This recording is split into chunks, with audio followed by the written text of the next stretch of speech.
Bonjour à tous et bienvenue dans cette nouvelle vidéo sur la chaîne Les Arts de Marie. Je vous retrouve avec grand plaisir aujourd'hui pour une deuxième vidéo tuto pour utiliser nos pages 30-30. Si vous n'avez pas vu la première vidéo de cette série, je vous mets un petit i en haut à droite de l'écran sur lequel vous pouvez cliquer pour pouvoir voir la première vidéo où j'explique donc ce que sera cette série page 30-30. Pour ce deuxième projet, donc ça a été réalisé selon un tuto d'il y a 4 ans je crois de Lyric Lovercraft. C'est une chaîne que j'aime beaucoup, une personne qui est aux États-Unis, qui est très généreuse dans tous les tutos qu'elle partage, notamment pour ceux qui font des marchés de Noël. Elle donne énormément de conseils, je vous invite vraiment à aller voir sa chaîne. En tout cas, il y a quelques années, elle avait fait ce projet avec une page 30-30. Et que j'avais envie donc de partager avec vous aujourd'hui. Donc je vous montre tout de suite le prototype que j'ai réalisé selon son tuto, avec donc une feuille de papier sur le thème de la lavande. Donc vous avez une sorte de petit mini-album où vous pouvez coller des petites photos directement dedans ou faire ce que vous voulez, bien évidemment, rajouter des pochettes, faire du journaling par exemple. Voilà, donc une petite structure très simple qui est fermée avec de la ficelle et que je vous propose donc de réaliser ensemble aujourd'hui. Le tuto que j'ai suivi de Lyric Lovercraft est en anglais et toutes les dimensions étaient en inch. Donc ce que j'ai fait, c'est que j'ai recalculé des dimensions en centimètres pour que ce soit plus facile pour celles qui préfèrent travailler en centimètres. Toutefois, si vous voulez faire en inch, vous pouvez bien sûr aller voir sa vidéo et refaire son tuto à elle. Donc, tout d'abord, je vous invite à trouver une page 30-30 double face qui vous plaît. Vous savez que les pages sont en fait à 30,5 par 30,5 et la première étape, ce sera d'en faire donc une page à 30 par 30 cm. Ce sera plus simple pour les plis et les découpes. Ensuite, vous allez pouvoir couper cette page en 3 parties de 10 par 30 cm. Et ensuite, une fois que vous aurez 3 bandes comme ceci, pour les 3 papiers, il vous suffit de plier à 13,5, 15 et 16,5 cm. Donc vous faites ça tout simplement sur les 3 papiers et ensuite je vais vous montrer comment assembler cette petite structure ensemble.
Voilà, donc j'ai découpé et fait les plis, marqué les plis pour mes 3 bandes de papier à 10 par 30 cm.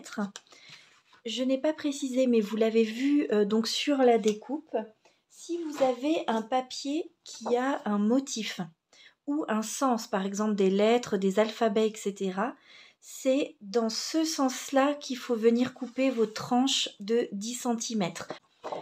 Donc dans votre massicot, si c'est ça le sens de votre motif, vous coupez bien ici vos 2 bandes à 10 et 20 cm. Ce qui nous permet après d'avoir le motif dans le bon sens. Donc je vous remontre l'exemple. Vous voyez qu'ici c'est ce papier que j'ai choisi pour le devant, comme ça il est déjà très joliment décoré. Et ensuite, ce que j'ai fait, c'est que j'ai alterné les papiers. Donc j'ai pris le verso pour le deuxième. Et encore une fois, le papier du devant pour le troisième. Là, il se trouve que les papiers se ressemblent beaucoup, donc vous ne verrez pas beaucoup la différence. À vous de voir selon le papier que vous avez, dans quel ordre vous voulez mettre vos pages. Même une fois que vous avez plié, vous pouvez encore changer d'avis tant que vous n'avez pas relié avec le fil vos 3 papiers. Donc, ce que je vais faire pour le début, c'est donc de venir marquer mes plis. Le premier, comme je le disais, je veux ce papier-là à l'extérieur. Donc, viens bien marquer mon pli ici, au milieu. Et ensuite, je viens rabattre le papier sur lui-même pour marquer les 2 autres plis. Donc ça vous donne ici une petite montagne au milieu de votre papier. Donc la vallée en dessous, ici la montagne. Ça, c'est ce que vous devez avoir pour pouvoir faire votre reliure. Et vous allez faire ça avec les 3 papiers. Donc d'abord, on le plie en 2 en vérifiant bien que les pages sont alignées. On marque son pli. Et ensuite, on vient rabattre sur les 2 autres plis pour créer notre vallée.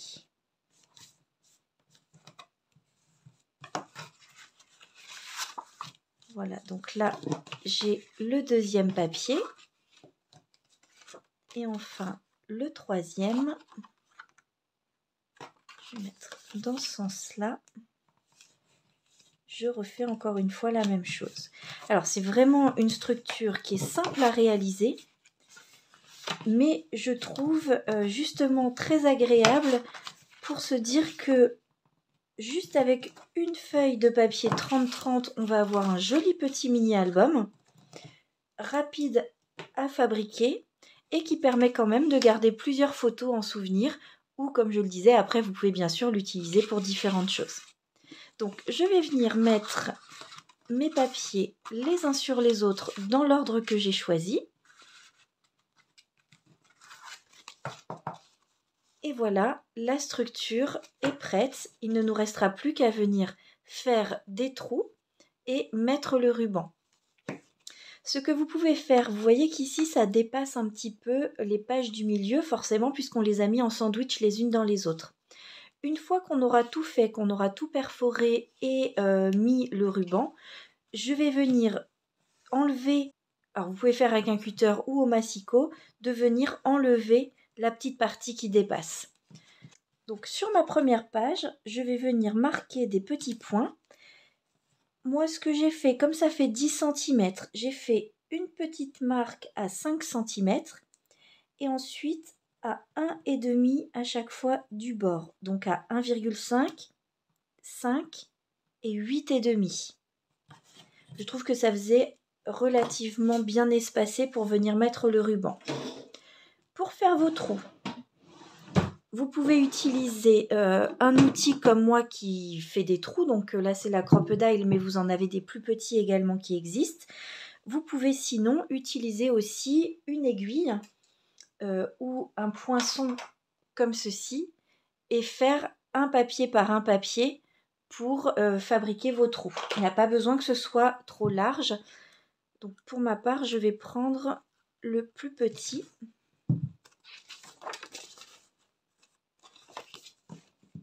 Et je vais directement venir perforer les 3 en une fois.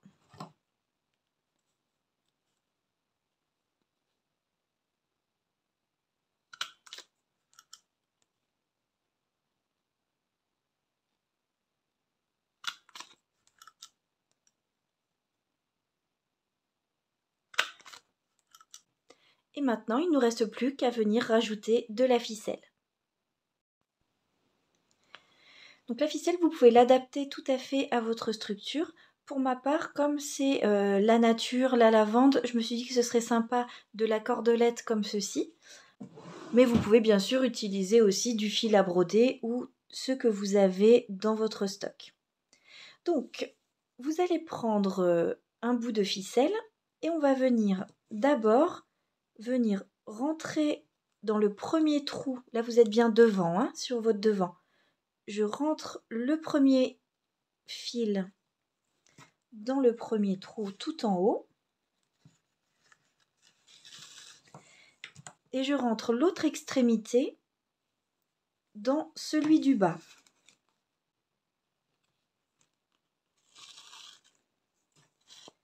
Donc je vérifie que j'ai à peu près la même chose des deux côtés, même si de toute façon je pense que ça va être beaucoup trop long, mais il vaut mieux prendre trop de ficelles et recouper après. Quand j'aurai l'habitude d'en faire, je saurai exactement combien il me faut de ficelles, mais là c'est vrai que pour l'instant je fais au hasard. Alors, une fois que vous avez passé donc un morceau en haut, un morceau en bas, vous avez ici un premier trait.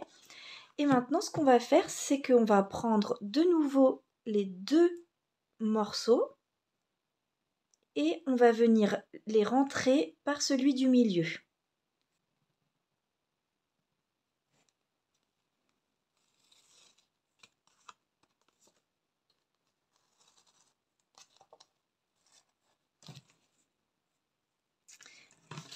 Et donc j'ai bien maintenant le premier fil donc, qui faisait un trait. Je vais resserrer un petit peu. Voilà, et ensuite, ce qu'il vous faut, c'est avoir un fil de chaque côté du trait. Comme ça vous permettra de bien maintenir le premier fil que vous aviez passé. Et là, tout simplement, vous pouvez faire un premier nœud. Et ensuite, venir faire un petit nœud décoratif. Une fois que vous êtes satisfait, il nous reste à couper le surplus. Alors là, pour information, j'avais pris environ 5 fois la distance des 10 cm, donc on va dire 50 cm, et vous voyez qu'il m'en reste quand même pas mal. Donc je le testerai la prochaine fois avec une quarantaine de centimètres, donc 4 fois la distance que vous avez faite ici pour pouvoir faire le ruban. Toutefois, voilà la structure terminée. Ensuite, vous pouvez venir plier les papiers de nouveau bien les uns sur les autres. Mais normalement, si vous avez bien fait vos plis, ils devraient se plier sans souci. Voilà, je remarque bien les plis pour que les pages se tournent facilement. Vous pouvez aussi le marquer un petit peu dans l'autre sens pour ici. Et ensuite, il nous reste, comme je vous disais, à venir découper ici le petit surplus. Hors caméra, je suis venue donc bien redécouper une page par une page parce que j'avais voulu faire toutes les pages en une seule fois, mais certaines n'étaient pas très nettes. Donc voilà, n'hésitez pas à prendre le temps de redécouper une page après l'autre pour que les bords soient vraiment nets. Donc pour ma part, c'est terminé. Le jour où je l'utilise, par exemple, pour immortaliser un petit week-end, une soirée, un anniversaire, et que je mets des photos dedans, je viendrai décorer autour, peut-être mettre des petits espaces aussi de journaling. Vous pouvez rajouter des stickers, vous pouvez rajouter vraiment tout ce que vous souhaitez, ça fait quand même pas mal de petites pages. Tout ça avec une seule page 30 par 30. J'espère que ce nouveau tuto pour utiliser nos pages 30-30 vous a plu. J'espère que vous le testerez avec moi. Ce que je ferai peut-être, c'est quand on aura fini la série, une petite vidéo récap où je vous montrerai pour certaines de ces structures ce que j'en ai fait, comment je les ai décorées et ce que ça donne donc une fois utilisées. Je vous souhaite une très belle soirée créative et je vous dis à bientôt dans une prochaine vidéo.